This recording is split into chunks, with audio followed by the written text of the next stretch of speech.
La Jordanie est un État récent dont l'histoire est pourtant millénaire. C'est ce territoire, berceau de certaines des plus vieilles civilisations mondiales, que nous allons découvrir.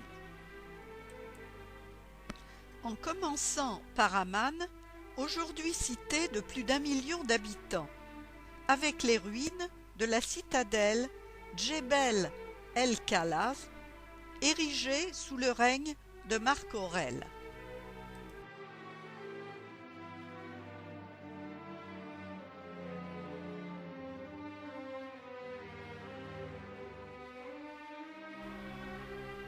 Après le temple d'Hercule, nous nous arrêtons devant le théâtre construit sous le règne de l'empereur romain Vespasien. Il pouvait contenir environ 6000 spectateurs. Près du théâtre, 2 petits musées nous attendent, le musée archéologique et le musée du folklore et des traditions populaires.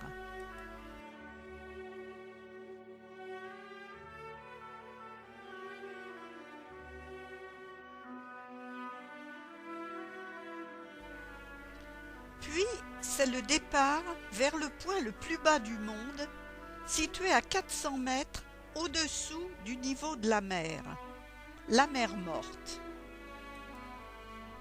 Il n'existe aucune vie marine dans cette mer en raison de sa teneur très élevée en sel.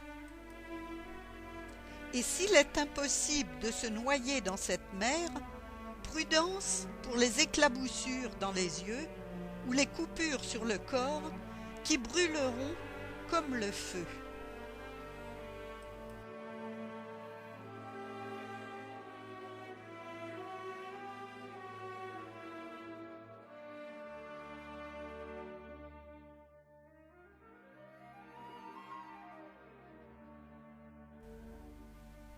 Le traditionnel bain de boue attend les touristes.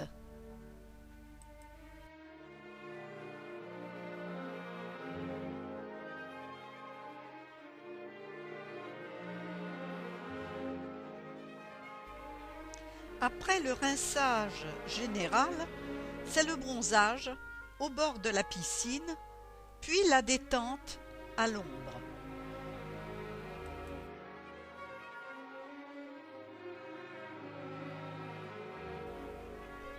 Avant de nous rendre à la mosquée du Seine en fin d'après-midi, que nous ne pourrons malheureusement pas visiter.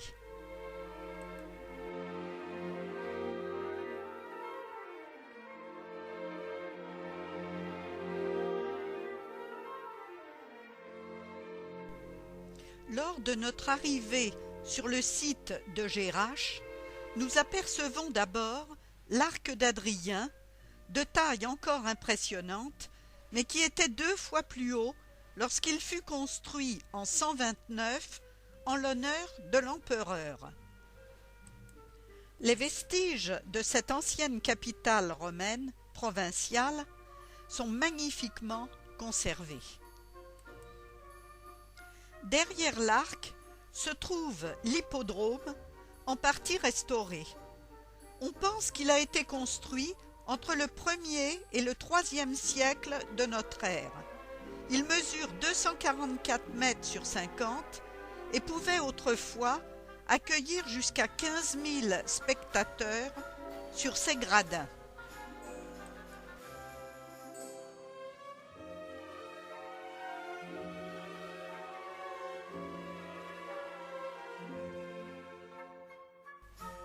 Nous nous dirigeons vers l'entrée de la ville, la porte sud, conçue sur le modèle d'un arc de triomphe en 130 après Jésus-Christ et élevée en l'honneur d'Adrien. La place ovale, le plus beau joyau de la ville, une ellipse de 90 mètres sur 80, est entourée d'une colonnade.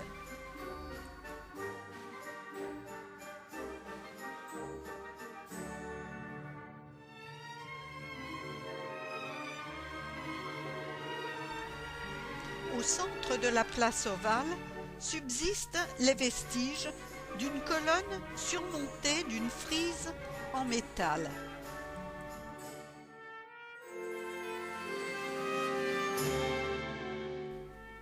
Puis nous nous dirigeons vers une place ronde qui était à l'époque occupée par les commerçants de Jérach.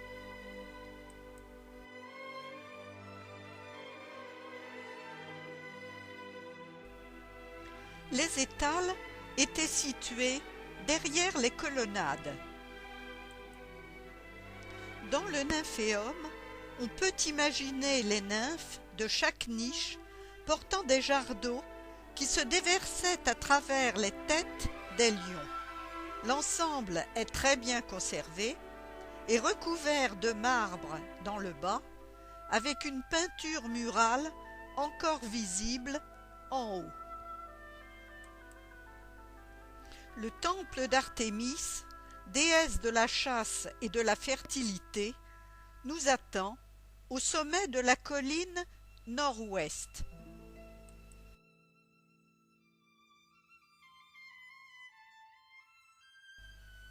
Par ses énormes colonnes et sa prestigieuse implantation, ce temple domine la ville et son plan urbain.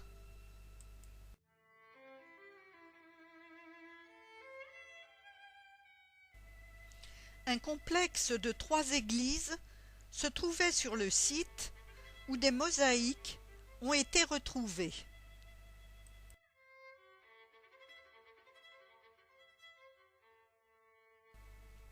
Le théâtre sud a été construit au sommet de la colline pour dominer toute la cité antique.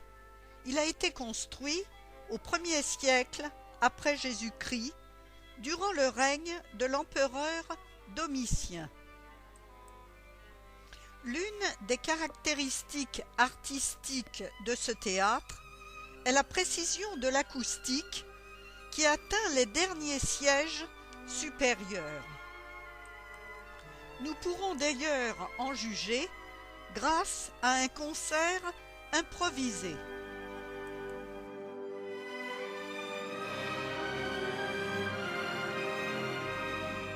L'après-midi, nous partons visiter la citadelle d'Ajloun. Par sa position stratégique au sommet d'une colline, elle protégeait les voies de communication entre le sud de la Jordanie et la Syrie. Mais le but était aussi de dominer les mines de fer d'Ajloun.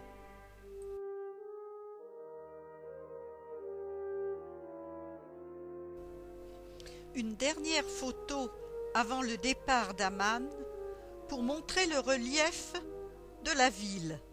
Pas de route plate en Jordanie et des murs à grimper partout. Ce matin-là, nous montons au point culminant de la chaîne moabite, le mont Nebo, à 800 mètres, lieu de pèlerinage pour tout peuple de culture biblique, puisque c'est là que Moïse a vu la terre promise.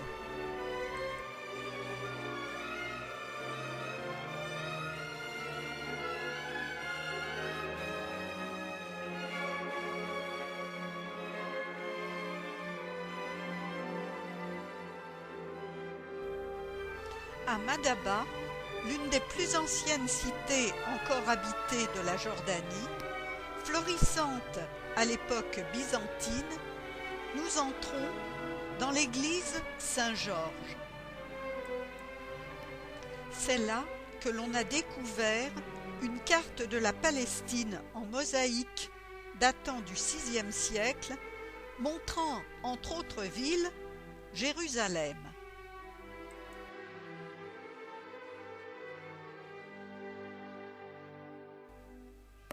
Et une peinture montrant Saint-Georges terrassant le dragon.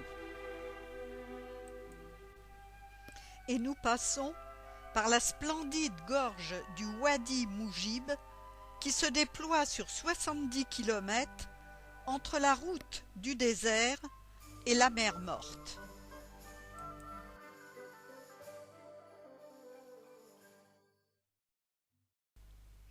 La forteresse légendaire de Kérak est l'un des joyaux de Jordanie. Elle a vu se succéder les batailles entre les croisés, les Francs, et les armées islamiques de Saladin.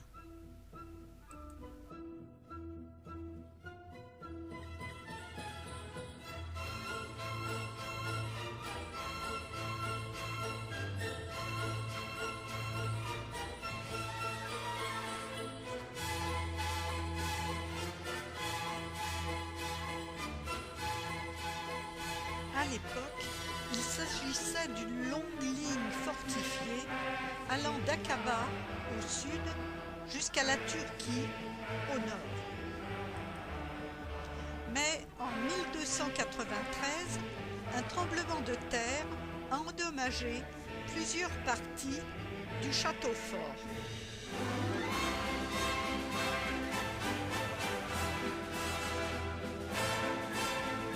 Des routes encore très pentues pour quitter Kérak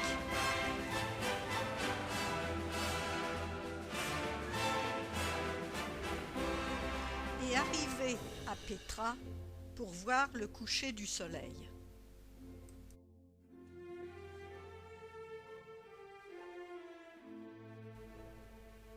Pétra signifie rocher. Quand on voit ces rochers aux formes sauvages, il n'est pas surprenant d'apprendre que cette ville fut plongée dans l'obscurité pendant plus de 1000 ans. Elle était connue seulement des Bédouins. Dès 580 avant Jésus-Christ, les Nabatéens, nomades d'Arabie, commencèrent à s'infiltrer dans ces montagnes, se révélant d'extraordinaires commerçants. L'entrée du site de Pétra est un étroit défilé taillé naturellement dans le grès rouge. Des Jordaniens en costume nabatéen y attendent les touristes.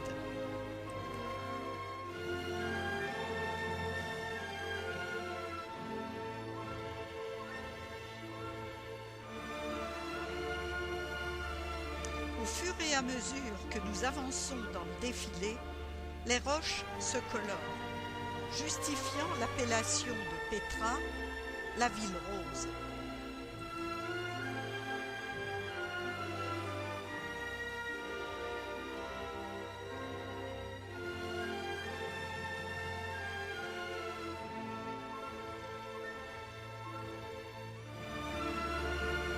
Et c'est une immense surprise. Au sortir de la faille, on aperçoit l'une des plus belles ruines de l'Antiquité.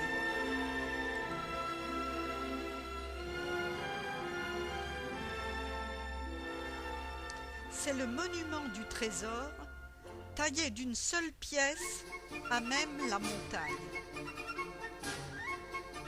Il servit de décor aux scènes finales du film Indiana Jones et la dernière croisade. Mais nous aussi désirons être photographiés dans ce lieu. De même que tout notre groupe.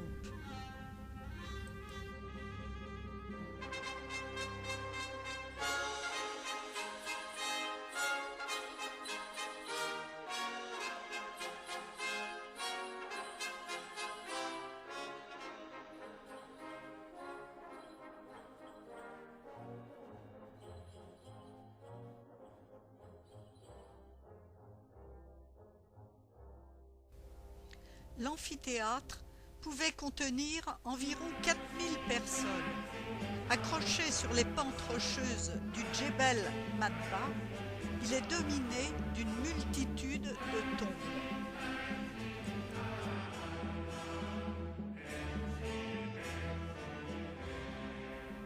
Puis nous passons devant le tombeau des obélisques.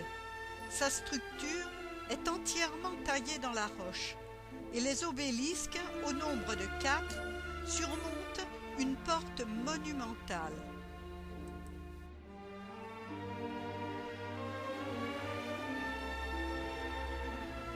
L'arrêt au petit musée nabatéen du site nous présente une intéressante collection d'objets de la région, dont des mosaïques mises à jour à Wadi Musa.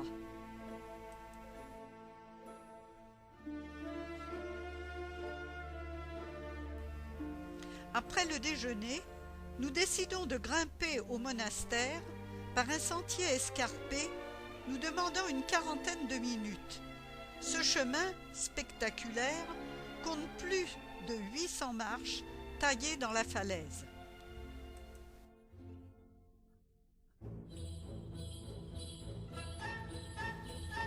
Et là aussi, la majesté du site à l'arrivée coupe le souffle. Le monastère date du IIIe siècle avant Jésus-Christ. Il est décoré de hautes colonnes et il arbore à son sommet une urne monumentale coiffant une rotonde encadrée de 2 demi-frontons.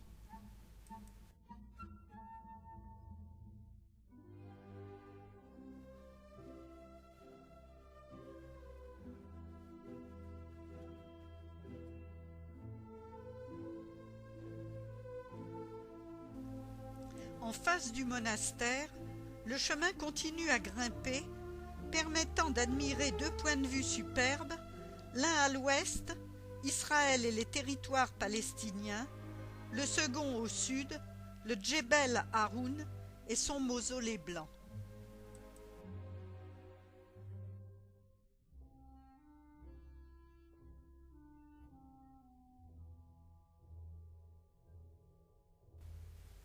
Et nous reprenons la voie des façades, monuments qui furent utilisés comme des maisons et bâtiments gouvernementaux.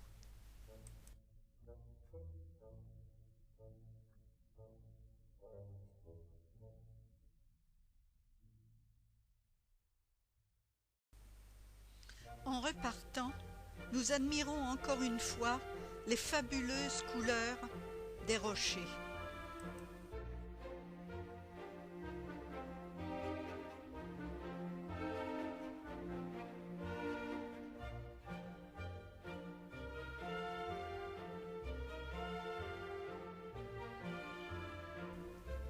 De même que les superbes chevaux rencontrés sur le site.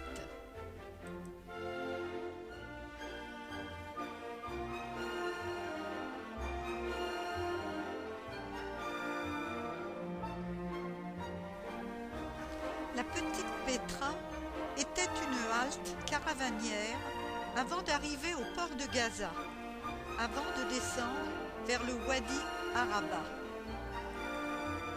Le village néolithique date de la même période que les premiers villages découverts en Judée. Le Sikh al-Barid vaut tout de même le détour. On pense qu'il s'agissait d'un centre agricole, d'un faubourg marchand.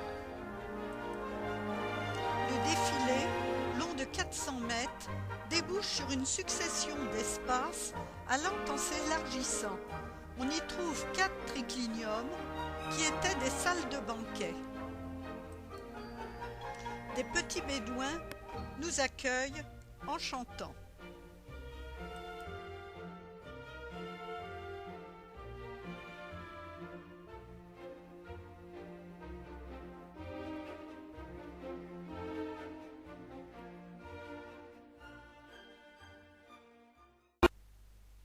Et nous reprenons le car pour découvrir le désert du Wadi Rum.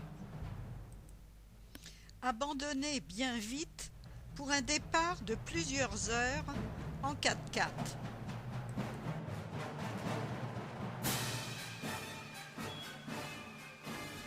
Dans le désert, on n'a pas le choix. Ou c'est la marche à pied, plutôt risquée, ou le transport à dos de chameau,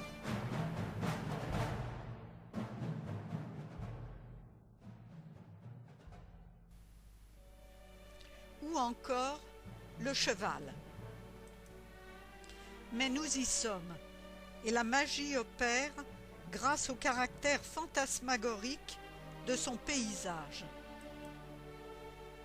Le désert du Wadi Rum impressionne surtout par la verticalité de ses roches, C'est une large vallée sèche, bordée de falaises de grès rouge, sur un socle de granit.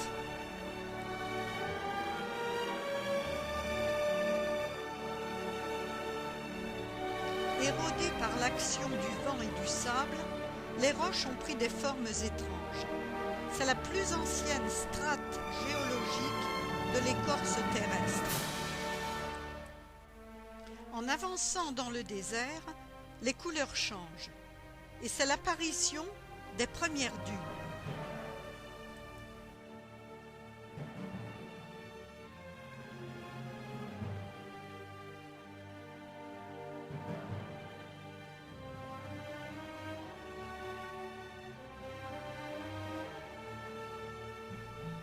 Michel va tenter de grimper sur la dune, mais dans le sable, on s'essouffle vite. J'essaie de le rejoindre, mais le vent et le sable me coupent les jambes.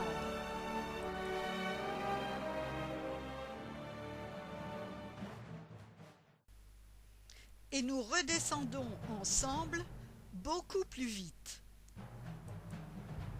C'est dans cette région que se déroula l'épopée du magnifique Laurens d'Arabie.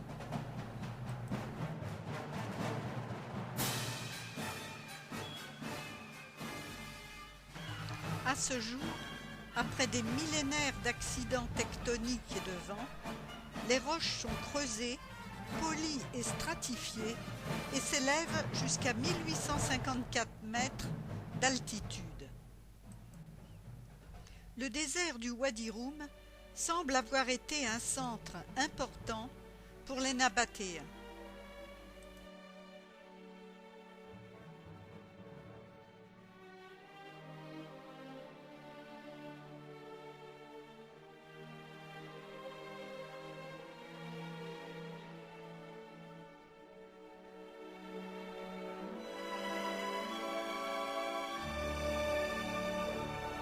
Après plusieurs arrêts, c'est l'exercice sportif pour notre chauffeur, escalader les rochers pour atteindre une plateforme.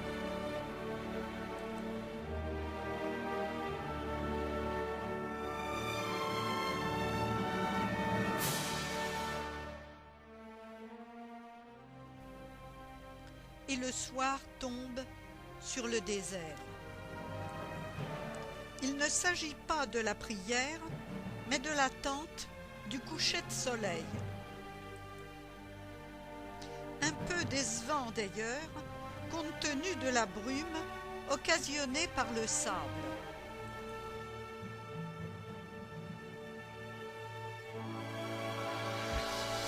Après une nuit passée au campement de Moon Valley, nous découvrons au petit matin l'environnement.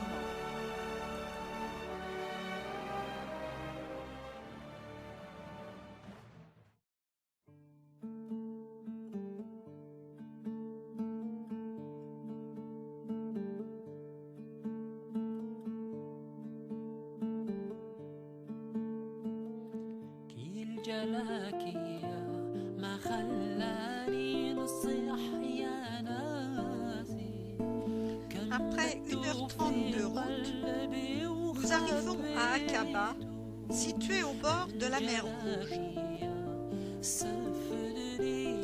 Nous avons le temps de nous promener dans Aqaba, où le tour du centre-ville est vite fait, avant un déjeuner de poissons.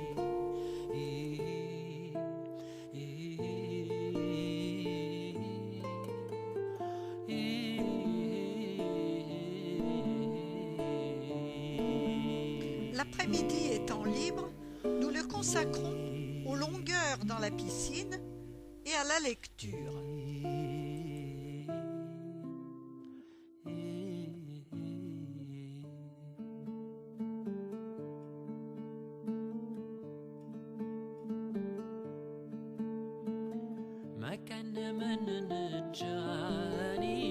En allant faire un tour sur la marina.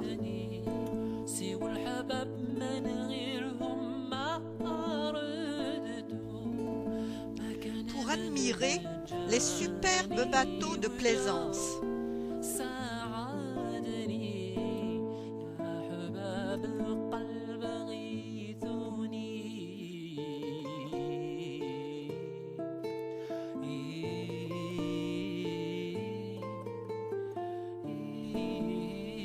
les évolutions acrobatiques d'avions dans le ciel. Après la traversée en bateau du port d'Aqaba jusqu'à Nuweiba, avec des formalités interminables, nous rejoignons enfin notre hôtel Morganland Village à Sainte-Catherine, en Égypte. Pendant que j'apprécie au matin un copieux petit déjeuner dans l'hôtel, en admirant les oiseaux,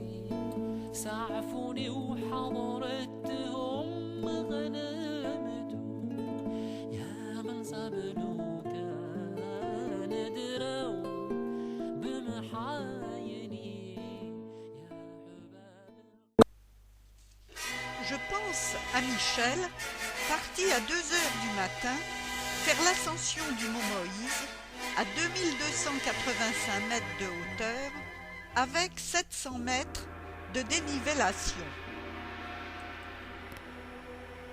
2h30 de montée avec la lampe de poche en attendant le lever du soleil, à considérer plutôt comme un raid sportif plutôt qu'une excursion extraordinaire, à moins que cette promenade ne soit faite dans un but religieux. Le lever de soleil est plutôt décevant, mais rappelons que c'est sur le mont Sinaï, ou mont Moïse, que le berger reçut les 10 commandements inscrits sur les tables de la loi, scellant le pacte entre Dieu et les 3 religions monothéistes.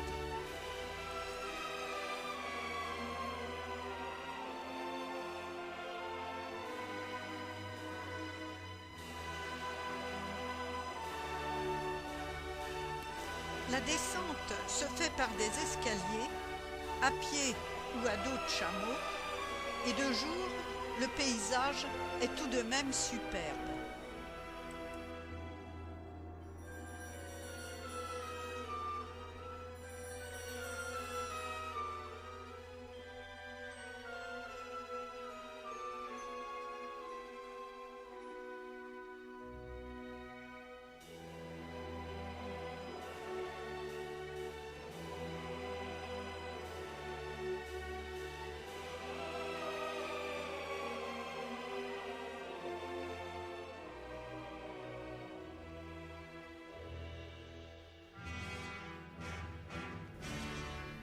Michel est là pour la visite avec le groupe du monastère orthodoxe de Sainte-Catherine, situé au pied du mont Horeb, à 1500 mètres.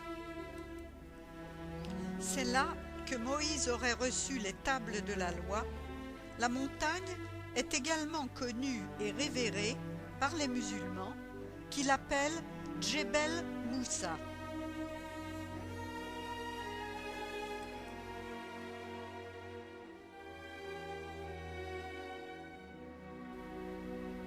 La zone tout entière est sacrée pour 3 grandes religions, le christianisme, l'islam et le judaïsme.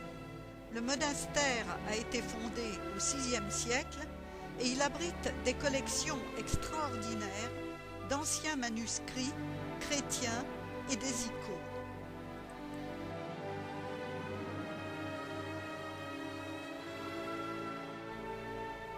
Avant de partir vers le Caire, une curiosité dans la roche, la sculpture d'un taureau. Au Caire, pas possible de profiter de la piscine de l'hôtel, la journée étant consacrée à la visite du plateau de Gizeh et ensuite du musée.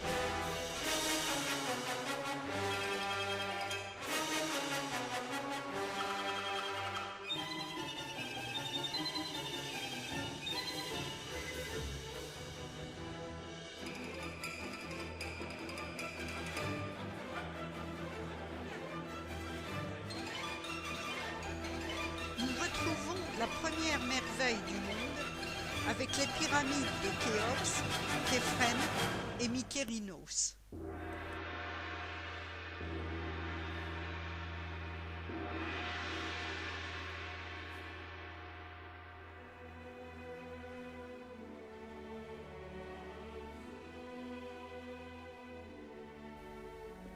avant de nous rendre devant le célèbre Sphinx, dernièrement restauré.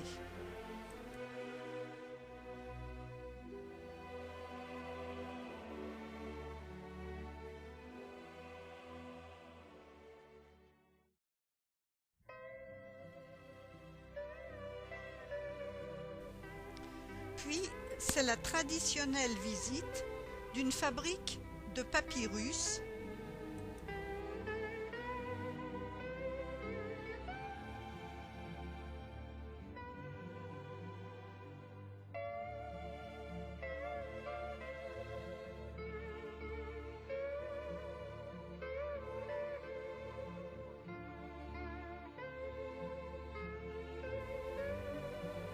le mercredi. Une longue route nous attend jusqu'à Alexandrie, ville construite par Alexandre le Grand. À Alexandrie, nous visitons le site Kom El Choukafa.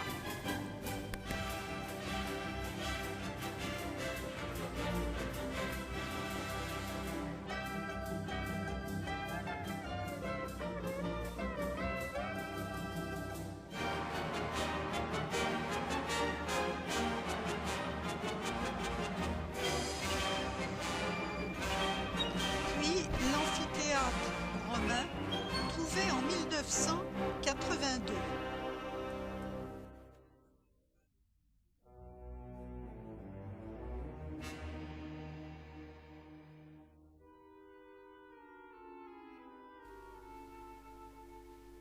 Où quelques statues ont été retrouvées, en particulier l'obélisque de Séti Ier.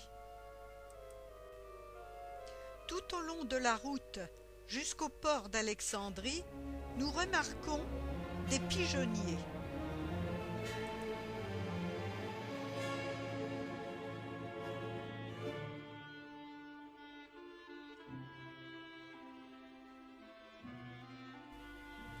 C'est à cet emplacement que se trouvait le phare d'Alexandrie, haut de 135 mètres à l'origine.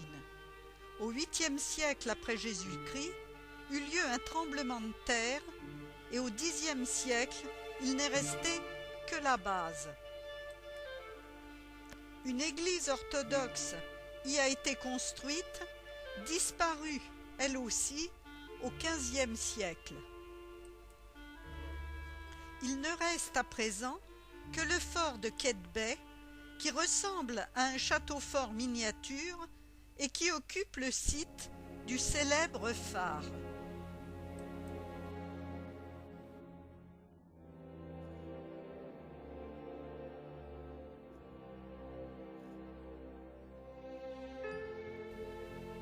Est-ce la déesse Bastet qui erre toujours sur le port?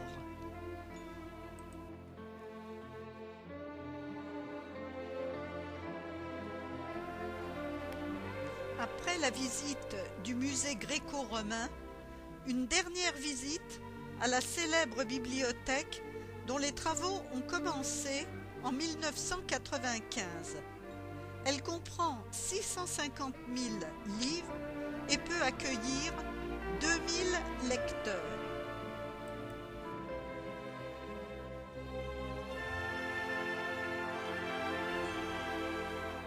Les lumières des plafonds, de couleur verte et bleue, ont été prévues spécialement pour le repos des yeux. Et pour terminer, quelques scènes enregistrées dans les rues d'Alexandrie.